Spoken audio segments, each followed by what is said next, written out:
Welcome back to Amplifying Our Voices. I'm your host, Patty Hayak. Thank you so much for being here today. What happens when an autistic Black man who grew up feeling like an outsider turns that experience into a lifelong mission for justice? In this episode, I sit down with author Paul Ladipo, and we talk about racism, neurodiversity, emotional intelligence, diversity, equity, and inclusion. We explore the hard conversations many people avoid, what it really takes to create equitable workplaces, and the message behind his upcoming book, It Was Never About That, Going Beyond Hate to Dismantle Everyday Racism in America. Let's dive in.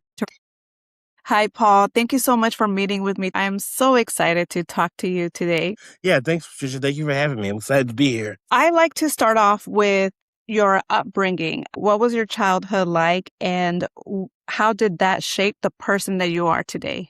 Being an autistic kid, I didn't know I was autistic at the time, but I knew something was different, like my trouble socializing, and I was ostracized and bullied a lot. And I always had this sense of fairness. A lot of times, neurodivergent people have this ideology of fairness. Fairness is very important to us. I feel bad coming up, being ostracized, and know what it's like to be an outsider. And so I had this idea, like, I want justice. I want the world to be equitable and fair.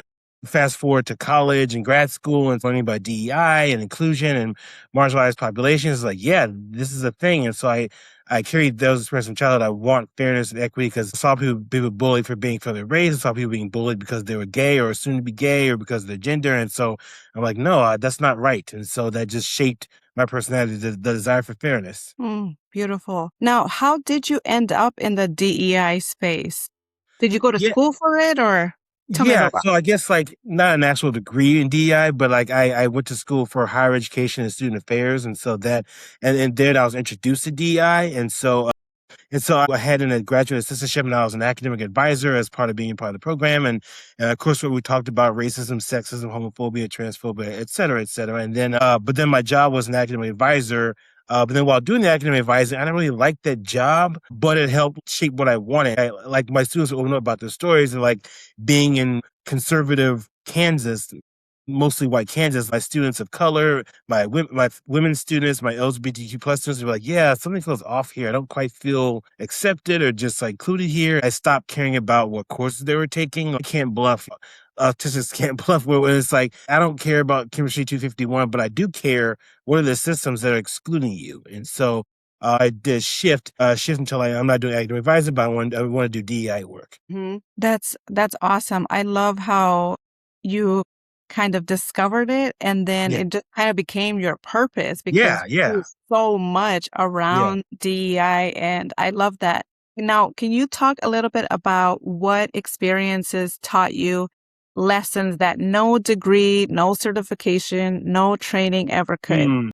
Yeah, I will say like, especially being neurodivergent and a professional, like I think none of my degrees taught me that bullies and exclusion aren't just in the classroom, but they're also in the office and the C-suite. And I love following people that give advice on surviving the office culture because being a Black man, being an autistic man, it's difficult in professional space. There's racism, there's ableism, but then being both.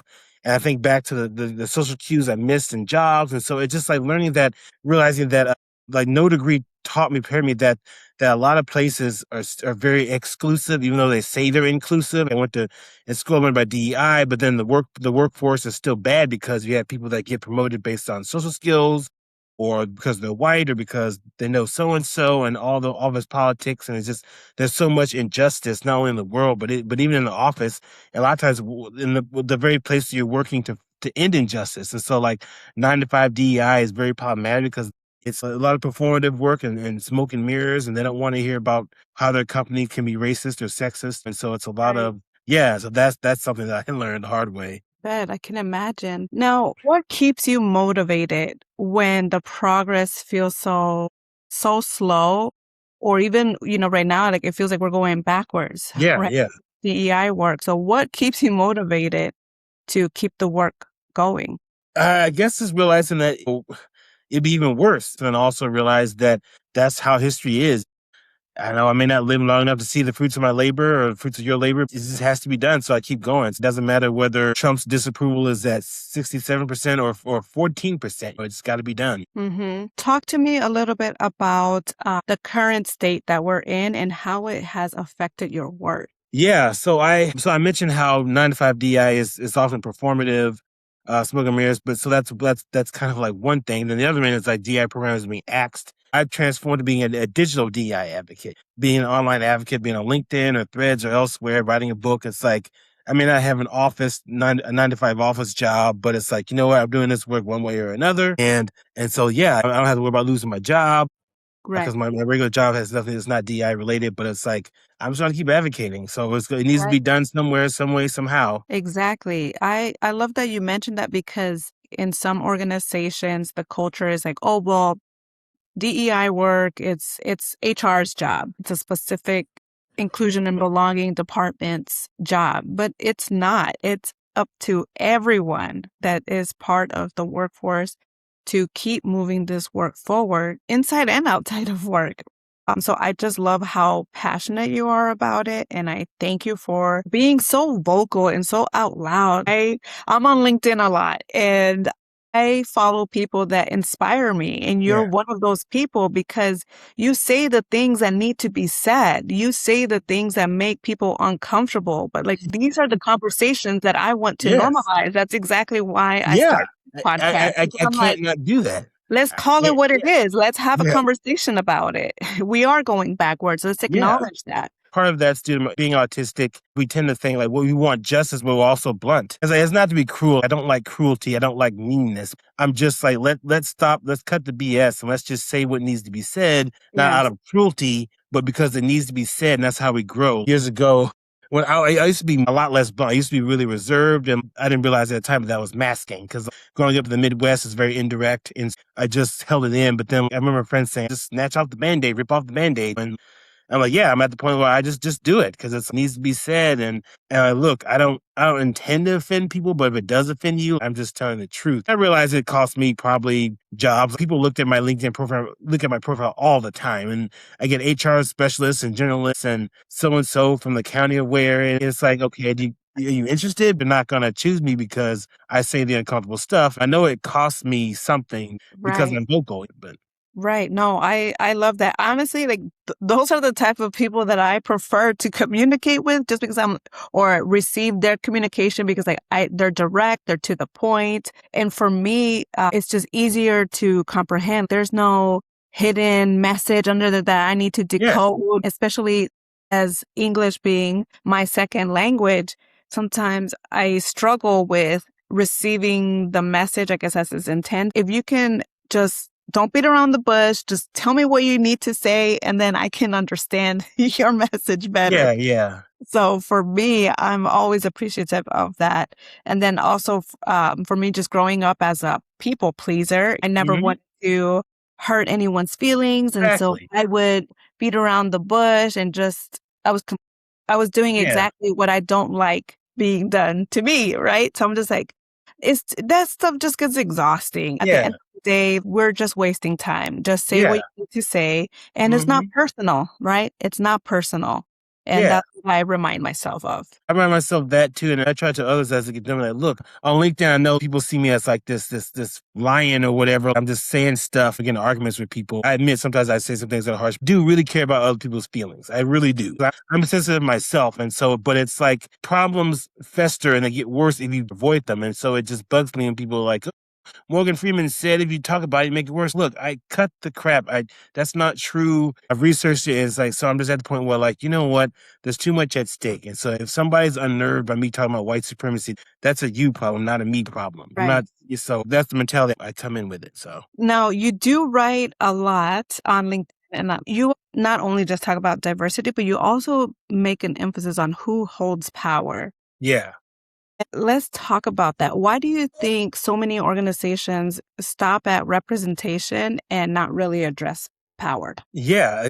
My wife explains it best. My wife is white, and she's done her due diligence, and she's indirect mostly. But I remember one day she was telling me as we were traveling somewhere, she's like, "What white man's going to willingly step down and just give up power?" And she's like, "Who's that selfless?" And it's like, and she's right. Even whether you're on the privileged or the marginalized side, most people aren't that selfless just to give up power. You could so whether it's white, whether it's male, whether it's straight, there's power involved, and who willingly wants to give up power because it feels good. There are benefits. There's privilege, not having to realize, not having to consider somebody else's experience, and having to examine your own biases in this. It's a comfort zone. A lot of people buy into the idea of having diverse people present, but when you start talking about, fine, celebrate Black History Month, celebrate Black Panther, or whatever, but when you start talking about systemic racism, white supremacy, it's like, wait a minute, this feels uncomfortable now. It taps into like, okay, how am I contributing to the problem?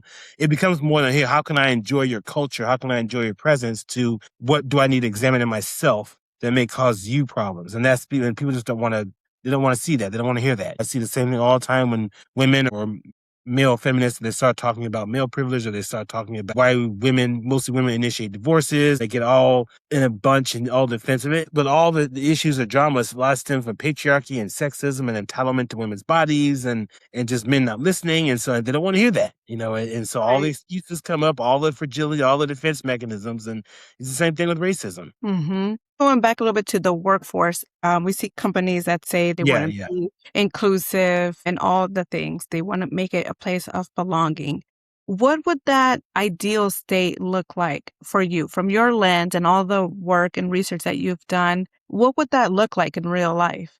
I would think of it not just in terms of numbers. Leaning into quotas is harmful for reasons we don't know get into, but I think also it's people being themselves and how long they stay. You can have Black people, you can have Latino people, you can have gay people. So one, how many are there, but also do they stay?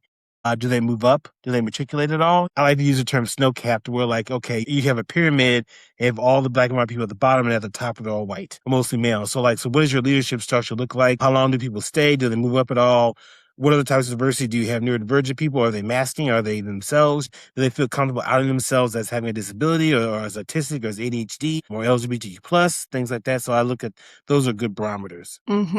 Now, what advice would you have for us to even start having these types of conversations at work? How do we have these conversations? And especially on the ones that are a little bit maybe more invisible, right? Like being neurodivergent. How do we have those conversations? In my book, I talk about emotional intelligence. So years ago, a friend of mine, we were having a conversation actually on LinkedIn. And so I don't know what prompted it, but he said that emotional intelligence is needed to end racism. And he said this back in 2020, before George Floyd, before everything blew up. Thinking back, he was right. And I included in my book as in my work, emotional intelligence. You look at DEI bans, book bans, the whole CRT scare. White people are the new minority, perceived minority. It's all emotional intelligence, being able to handle tough truths and process that, and they come out okay. If somebody brings up the term white fragility or white supremacy or Black fatigue or whatever, what is it about those terms that trigger you? Those are heavy terms, not for me because I'm so used to talking about it, but for a lot of people, even for people of color, those are like heavy terms. And so, and I see the response. It's just like, what causes that? What emotional response is that trigger in you? Why does that trigger that in you? And then what can you do to navigate out of it? And I think when you ask those three, if more organizations ask them those three questions, you can get to like a place where, like, okay, now I understand this, now I'm understanding why my emotions in this fear response, and we can have more conversations. And so yeah, because I remember I used to be even more blunt, but like the algorithm suppression plus whatnot. I remember back in 2023 and 2024, I made some posts that went viral, and I got all sorts of trolls, and it just triggered so much. It was ridiculous. But Right.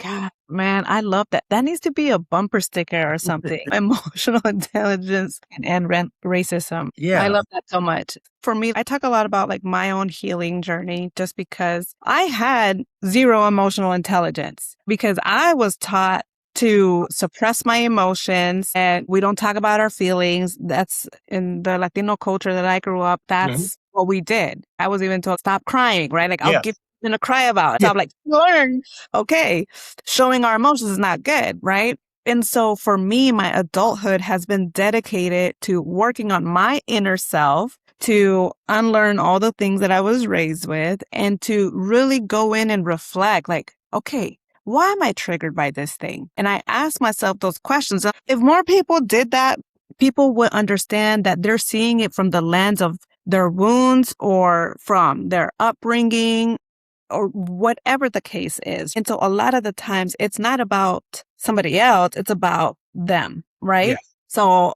I love that you mentioned that. Now, talk to me about your book. What's Sure. the why behind your book? I'm a huge social media hawk. So I've been on Twitter or X or whatever, Twitter, Facebook, LinkedIn, Threads. And it's like, I just see like based on the arguments, I don't always participate, but like I see the arguments, I see the conflict. And a lot of people, including people of color, they really do not have a great grasp of racism. But a lot of people think they do. And so I think like us being on LinkedIn with other professionals or other advocates, it's very easy to get in a bubble and think that everybody has a good understanding of racism, and that's not the truth. And that was a surprise to me, but that's why I wrote this book. I originally called it Beyond Hate, but then we changed it. Let's go beyond hate. A lot of people think racism is just hate. You're like, I don't like black people, I don't like Latino people, and it's like, well, it's so much more than that. And so many people perpetuate it, even other people of color. And I confront this one of my chapters. It's not just hating people. It's like, what are the attitudes and the systems that create racial inequity? And so, and I talk in my book, Emotional Intelligence, I talk about how like a lot of people of color perpetuate because they've been listening to racist white people, they kiss up racist white people, they haven't bothered to learn about systemic racism, and they think they understand racism, but like, and they do interpersonal, they understand interpersonal, because even before I became a DI expert, I knew what it's like to be called the N-word, to be followed in stores, but like, I really did not have a good grasp of systemic racism until maybe about like 10, 15 years ago that I really started to learn. And so, and I think a lot of people that don't have a very good understanding of racism, and I wanted to confront this in my book and tackle this like, hey, we can talk about Klans and Nazis and being called slurs and whatnot, but there's so much more to that people aren't getting. And then once we get to that, then we can really fix racism. Mhm. Yes. Your book hasn't come out yet. What's the title of the book and when does it come out? And Yeah. then So get it. yeah, so it's called It Was Never About That, semicolon, Dismantling Systemic Racism in America. And it comes out October 14th. What message do you hope people get out of your book? I was talking to a friend of mine the other day, and he was a reviewer of it. And he said, yeah, I was crying and it made me wrestle with some things. He's a suburban white guy. He's a good heart. He's a dad of 2 girls. He's like, yeah, I was crying. I was wrestling with this. And I want people to wrestle with it. I don't care what your skin color is. You could be candy striped for all I care. It was like, whether you're white, black, Latino, Asian, mixed, indigenous, is like, I want this book to hit you no matter where you lie on the spectrum. Okay, here's the situation. Here's where I fit in. Here's what I can do better.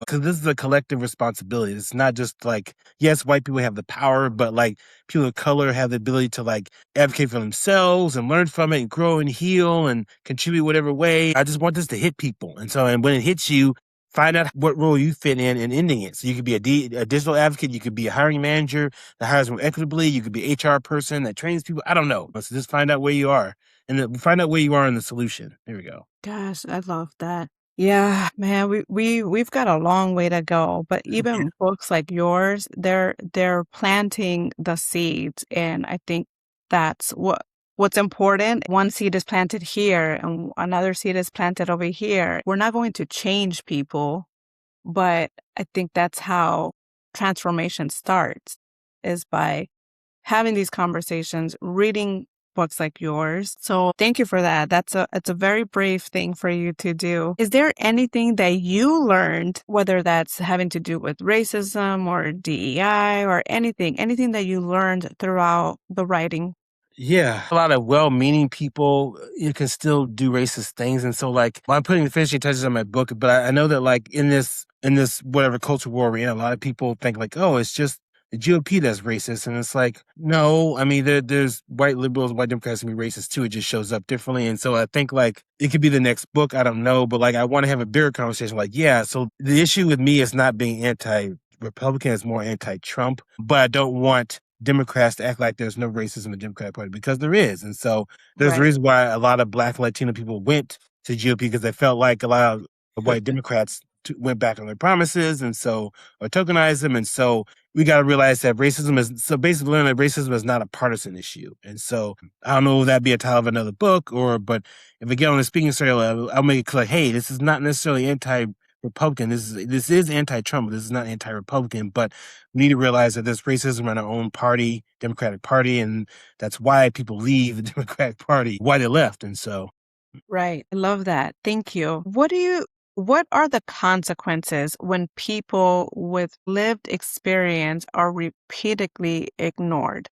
I mean, look at 2020. Look at what happened when George Floyd was murdered. And so, to be clear, I'm not advocating for rioting. And you know, I lived in Minneapolis when that happened. Did? Yeah, I did, and I talk about that in my book. And so there's a lot of misconceptions about Minneapolis. But it's like, you know, at some point, if I let's say that you're a spouse, you know, you married with to somebody, and like you told your husband or your partner XYZ problem, and they just did not listen. And at some point, and that's why a lot of women initiated voices, because women have tried to tell their partners, "Hey, XYZ, hey, XYZ," and he wasn't listening and taking it seriously. Then she files for divorce. And he's like, "Wait a minute, what happened?" And it's like, well, she's been telling you for 10, 15, 20 years there's a problem and you didn't listen. And so that divorce was the final straw. And it's like, and I think for a lot of white people, when all that civil unrest happened in 2020, it's like, well, what's going on? And when people have been saying for years prior to that, look, police brutality, systemic racism, police Right. brutality, systemic racism, they weren't listening. And Right. so, and in fact, MLK even said, writing is the language of the unheard. I know. It's, yeah, it's hard. It's Yeah. hard. We've been saying this. Marginalized people have been preaching these things for years. This is nothing new, right? Right. We've experienced it. And it's hard when the person in the highest office is enabling this. Mm, Like you said, it's not Democratic or Republican. It's just, how about let's lead with humanity? You know, yeah. Yeah. how about that? Can we start there? Can we agree there? So yeah, for me, it's very difficult even today, being Latino today in America. My thing is like, how do we make people care? You Yeah. know, how do we make people care about things that doesn't impact them, that isn't their world? Mm, Know what I yeah. mean?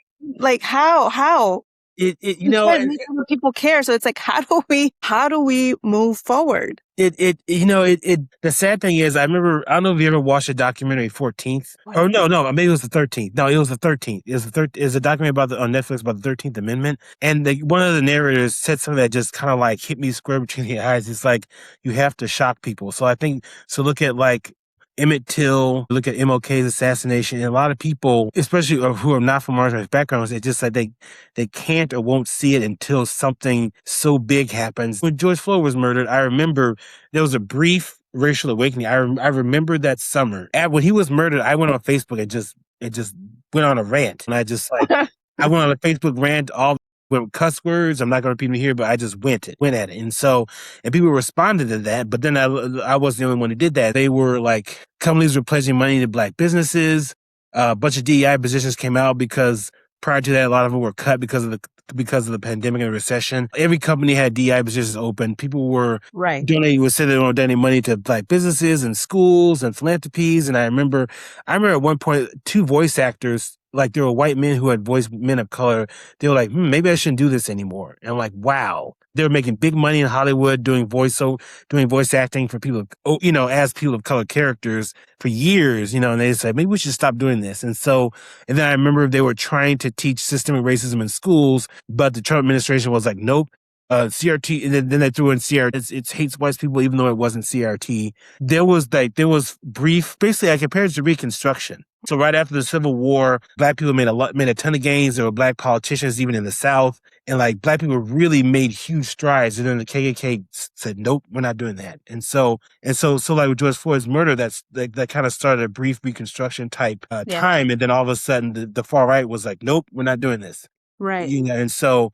But yeah, it takes stuff like that to get people to wake up, like really national tragedies, something just appalling, like Emmett Till's death in the 50s, Emmett Till's death that caused that, and some other things were like the straw that broke the camel's back and started the civil rights movement. And so, Yes. I know. It's just, to me, it's just sad because growing up, I was a very emotional kid, like super emotional. They would call my name and I'd immediately start crying. Right. And so for me, empathy is just something that I have. And it's hard for me when I see other people not have any empathy. I'm just like, how could you not? Why does it have to take something that it impacts them for them to care at that point? You know what I mean? Like with the whole like ICE thing, I've struggled with that so much. I used to live in Minneapolis, and when, ICE was there really heavily, and it was very hard for people to just exist there. Okay. Like, and I'm not even talking about immigrants. I'm talking about even just people that aren't immigrants, even like, let's say teachers that are teaching immigrants, and everyone was impacted, and it was a really tough time, and it's still going on. But then people in, let's say, I don't know, a different state, they're just living their lives, not caring, where I'm just like, how could you, I understand it doesn't impact you right now, but at some point, they're going to be in your city. You know what I mean? Or it's going to impact you. So why does it have to take that? That's the thing I just struggle with. I want to make people care, have some empathy. And that's where I get really frustrated. And I know that I can change people, but you're preaching to the choir, and that's why I talk about self-care. I'm also an empath. I talk about self-care in my book, and it's like, I'm like, find out what you do to recharge, whether it's you take a LinkedIn break or a social media break, or it's you don't check social media after 9 p.m., or it's you treat yourself to ice cream and Netflix or something. For me, I love coffee. So like me in the morning, when my kids or wife are still asleep, I get up and I have coffee with a honey bun. That lights up my world. It's small, but as an introvert, I get to have that first sip of hot coffee with the honey bun or some waffles, and that just like, that feels good. Or if it's at night, if the family's asleep or my wife and kids are out of town, I'm a video gamer and I just play video games at night. So it's like, and that just recharges. It's fun. It's just a reward for me. And so, but I also talk about being able to evaluate relationships. I also talk about I ended a 17-year friendship with somebody over this. And so like I remember it was the 2024 election. I was like, gosh, me and my wife were so worked up emotionally. Like I remember the day before, the day of, and the day after. And it's like, we're nervous. My wife and I are nervous. Election night, kids are asleep. We're watching the election. And as soon as it comes on, Trump is like way ahead of Kamala. And I'm like, oh no. And people are like, oh, it's the Red Mirage. I'm like, no, he's going to win this. I knew he was going to win it because he came bursting out of the gate. Like as soon as they televised it, I'm like, crap. Yeah. I was all worked up and just antsy and couldn't sleep well and binge eating. He's a good friend of mine. And so I confided, he checked in on me. He's like, hey, how you doing? And I'm like, I'm just going to be honest with you, man. And he and I have had other conversations, but I told him, like, look, dude, this is not good for us. And it's not just a Republican issue. This dude is not good. And XYZ is like, I don't agree. And yada, yada, yada. I'm like, you know what? I can't be friends with you anymore. I've had enough of this. And you and I have had conversations that you don't want to listen or learn. People have said time and time again, this is not going to be good for us. And turned out I was right. We were right. And I just told him, look, man, I don't hate you or anything, but I can't deal with this. You can't be this. And he's like this devout Christian. And I'm like, dude, Christians ideally would be the most compassionate, understanding people, but a lot of times they're not. They're stuck in a bubble. They can't see it or they refuse to because of who they're listening to.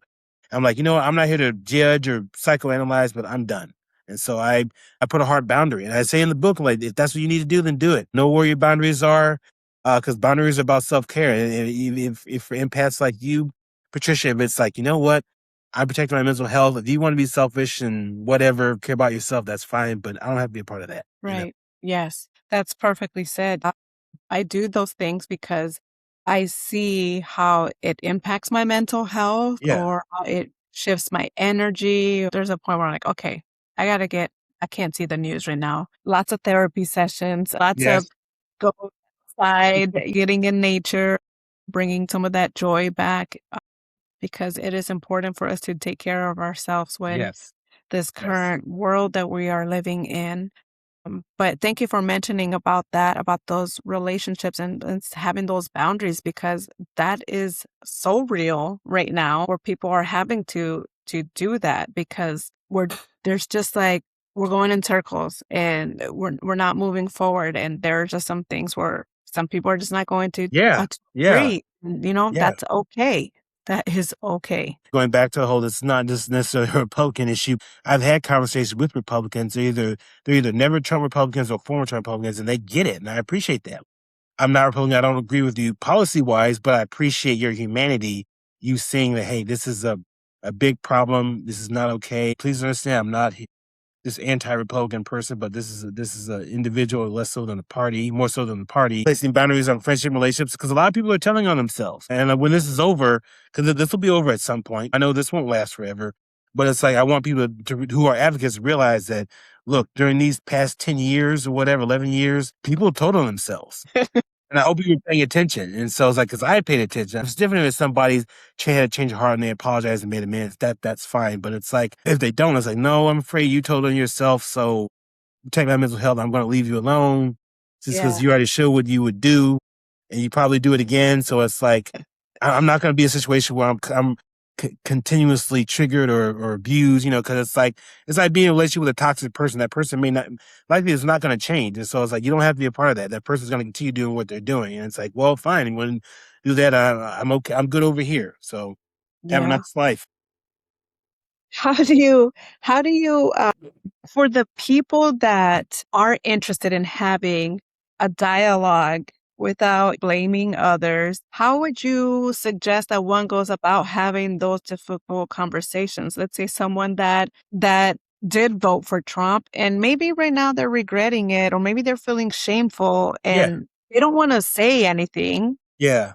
And so they keep quiet. But how do we have those conversations with those types of people that are actually willing to listen and want to have that conversation with us? That's a really good question. And that's like, it's so complex because I think there are people out there like that, but because of online media and so of the bashing out there and the people don't want to over because they don't want to be judged or charged. Because I've seen posts on Threads or Facebook where somebody said, hey, but they get tarred and feathered. I'm seeing, my gosh, this is like Me too. I'm a like, you're digital not lynching. helping. Toning. One, to the individual that's questioning or that's regretting, like, good for you. I would say that's good for you. But the people that are doing the stoning, it's like, look, and that's why I talk about boundaries. Maybe you're hurt and you have a right to be hurt by what happened. But it's like, some people are like, come on. Like, I'm glad. Thank you for opening up. Good. But some people may genuinely be hurt and then feel less trustful. And that's fine. Like, cause you may feel like, okay, come on, wait a minute. Or just like,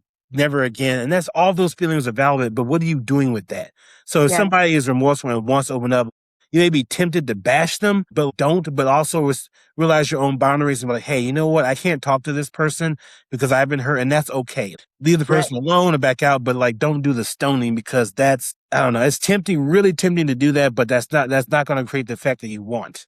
Because I've seen those posts and I'm like, and I get tempted to want to throw stones because it's like we've said over and over and over again, but it's like I have to step away and realize that me doing that's not going to get the effect that I want. And so that's just basically I would say that if you're that type that's come one, come all, or that's like I forgive you, then lean into that conversation.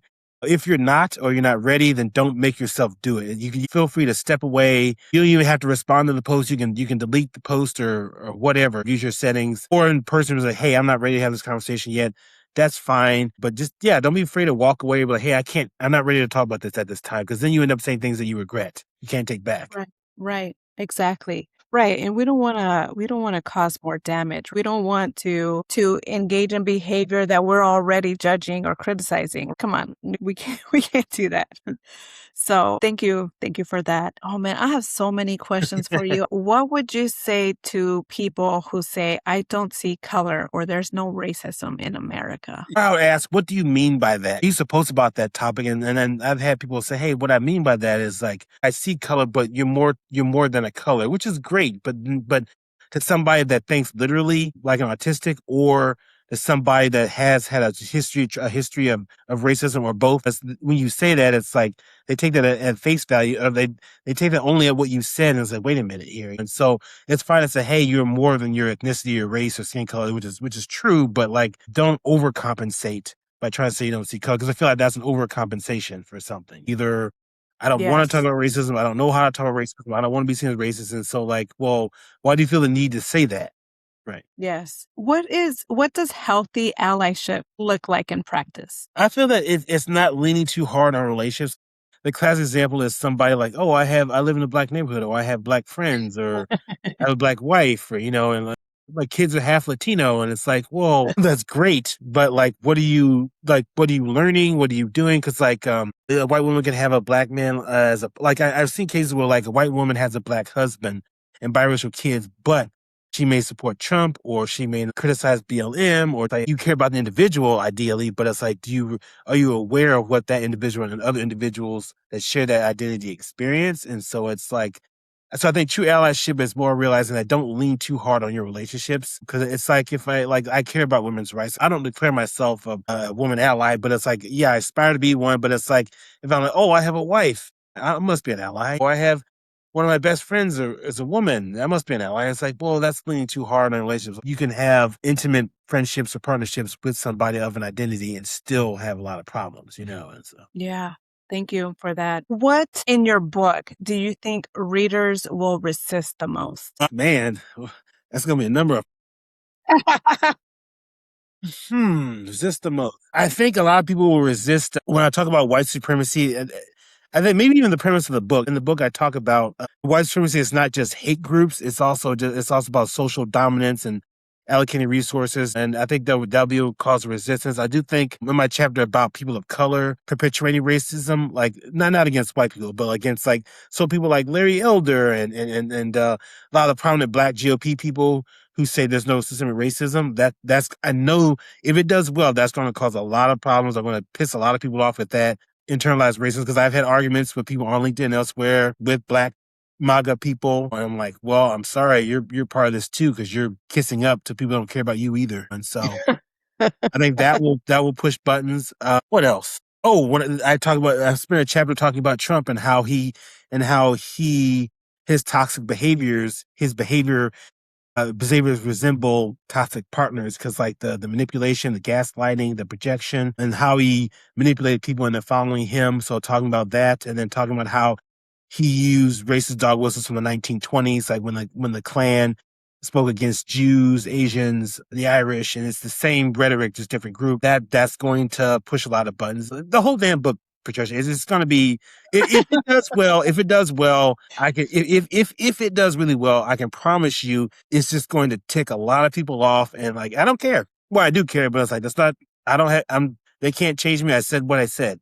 So Right. Right. And you're not responsible for everyone else's feelings. So you're saying the things that need to be said, which again, like I said, it's very brave of you and I appreciate you doing the work that you do. What if you could challenge every listener with one uncomfortable question, what would it be? Ooh, that's a really good question. If I could challenge the listener with one uncomfortable question, what would it be?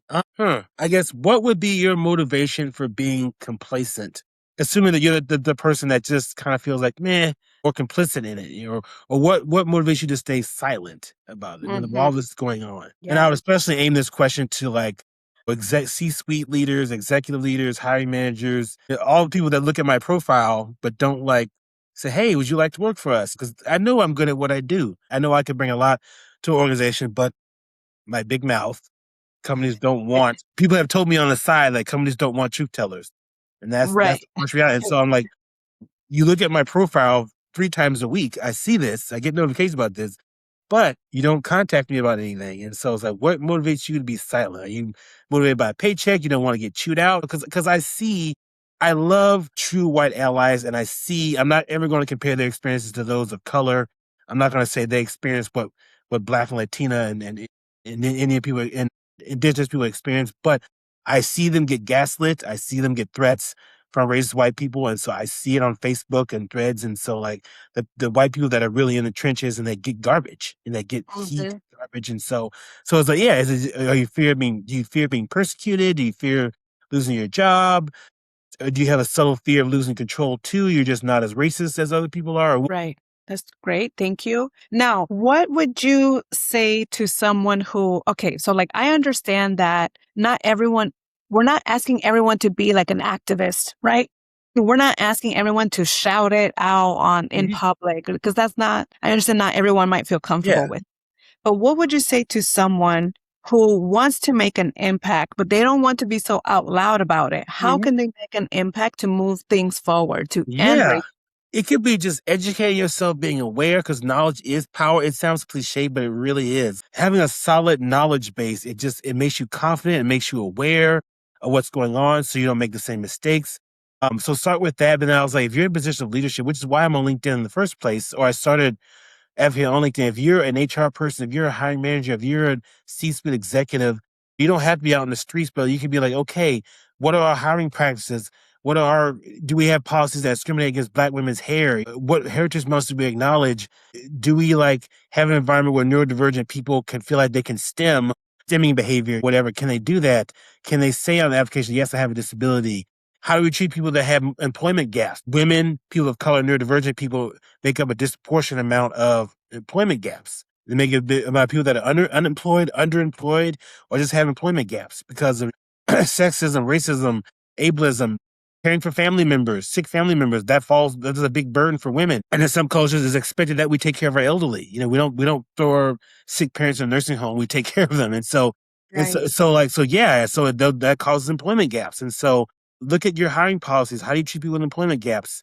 What heritage months do you honor? Do you have any hair, clothing, discriminatory attitudes? Like if somebody uses their name, do they have to anglicize their name to get a call? Because we all know that ethnic sounding names get fewer calls. And so things like that. Thank you. What conversation do you hope society will be having in 10 years from now that we're not having today? You ask what do I hope or what do I think will happen? Well, either one. In my book, the central question is what went wrong, what happened? Because I see people asking this now, and I'm hoping 10 years from now, people will this is what went wrong. Because one, they'll know what went wrong, but also that will change the culture in a way that people call it out. Because and I hate using this as a comparison, but think about World War II Germany, and so all the atrocities that were committed. That after that was over, the culture in Germany changed, and that's why Germans are more blunt. They call things out because it's so many people were silent. They were complicit when all those horrible things happened. It got to where okay, now it's let's call things out. So I hope that in 10 years from now, or 15 years from now, the culture will be changed to where more people will be calling things out. One, they'll know what happened, but also they'll call things out. So this doesn't get repeated again because there'll be more people like Trump because there'll always be megalomaniacs who want to take control and who want to harm people, Mm-hmm. Mm-hmm. Thank you. What gives you hope? What gives me hope is that nothing lasts forever. I mean, so on one hand, it's a good thing, nothing good lasts forever, but also nothing bad lasts forever. It's something, and we evolve as a society. We have to. We can't do the same things that we did in 1951 and 1861. I know there are people that want to go back to the 50s. I'm like, okay, fine. Send us all back to the 50s. That's not going to work because it's if 1950s is done. It'd be if my heyday was the 2000s. It's well, yeah, let's go back to 2009. It's we can try to do that, but we just look stupid because in 2009 is gone. I mean, I just know that you can try to send us back to the 50s or to the whatever, but it's that just can't last. We'll evolve one way. I think that we'll evolve kicking and screaming. A good friend of mine, the same one who reviewed my book, he said, yeah, I think America hasn't hit rock bottom yet, and I think this will make America hit rock bottom. And he compared it to an addict who hits rock bottom, and then they realize, oh, I got to grow up. I got to change. And so I think this will make America hit rock bottom, and then we'll finally grow up. We'll still have our problems, but I think this will be something that America will okay, let's grow up. Let's have the conversations. Let's put policies in place. Let's establish a culture of saying the hard things that Germany had to find out for itself, because that's when Germany hit rock bottom, World War II. Beautifully said. Thank you. And we can end it on this. What do you want your legacy to be? I guess I want my legacy to be I grew up poor. I grew up in a dysfunctional family, grew up autistic. I came from nothing. I want my legacy to be look, I came from nothing, but I had a purpose and I had a passion and I let nothing stop me. And I used that for good. I saw injustice. I experienced injustice and was you know what? I used it to turn my life around, but other people's lives around. Beautiful. Thank you, Paul. Thank you again for all the work that you do. Thank you for being so vocal. Thank you for being so honest. And thank you for just being a real one. I love that. You inspire me to be more vocal and to use my voice. So thank you, Paul, for inspiring me. Yeah, that means a lot. Thank you for tuning in. If you enjoyed this episode, please subscribe, follow, and share this with someone who might need it. Stay tuned for the next one.